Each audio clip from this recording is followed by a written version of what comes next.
ପୁଣି ବଣ୍ଡାଘାଟି ଯିବାକୁ ବିପଦ। ମାଙ୍କଡ଼ଝୋଲା ନିକଟରେ ରାସ୍ତା ତଳୁ ଖସିଲା ମାଟି। ମାଲକାନଗିରି ଜିଲ୍ଲା ବଣ୍ଡାଘାଟି ଅଞ୍ଚଳରେ ଯାତାୟାତ କରିବା ପାଇଁ ଆଉ ଥରେ ବିପଦମୟ ହୋଇପଡ଼ିଛି। ଫୈଜପୁର ବ୍ଲକ ସଦର ମହକୁମାରୁ ବଣ୍ଡାଘାଟିକୁ ଯିବାର ମୁଖ୍ୟ ରାସ୍ତା ମାଙ୍କଡ଼ଝୋଲା ନିକଟରେ ପୁଣି ଥରେ ରାସ୍ତା ତଳୁ ମାଟି ଖସିବା ଘଟଣା ଘଟିଛି। ଗତ କିଛି ଦିନ ଧରି ଅବିରତ ପ୍ରବଳ ବର୍ଷା ପାଇଁ ପାହାଡ଼ରୁ ଆସୁଥିବା ବର୍ଷା ଜଳ ସିଧାସଳଖ ରାସ୍ତା ଉପରେ ପଡ଼ିଥିବାରୁ ରାସ୍ତାର ତଳଭାଗରେ ଅତଡ଼ା ଖସି ଯାଇଛି।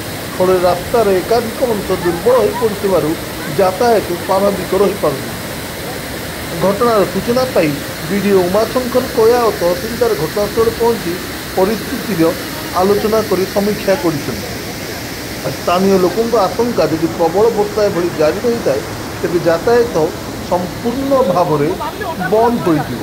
ପୁଣି ଥରେ ପୂର୍ବ ପରିସ୍ଥିତିର ପୁନରାବୃତ୍ତି ହେବାରୁ ସ୍ଥାନୀୟ ଲୋକଙ୍କ ମଧ୍ୟରେ ଅସନ୍ତୋଷ ସହିତ ଭୟର ପରିବେଶ ସୃଷ୍ଟି ହୋଇଛି। ସ୍ଥାନୀୟଙ୍କ ଦାବି, ଏହି ସମସ୍ୟାକୁ ତୁରନ୍ତ ସମାଧାନ କରି ପ୍ରଶାସନ ଏହି ରାସ୍ତାର ସ୍ଥାୟୀ ବ୍ୟବସ୍ଥା ଆପଣାଇବାର ଜରୁରୀ ହୋଇପଡ଼ିଛି।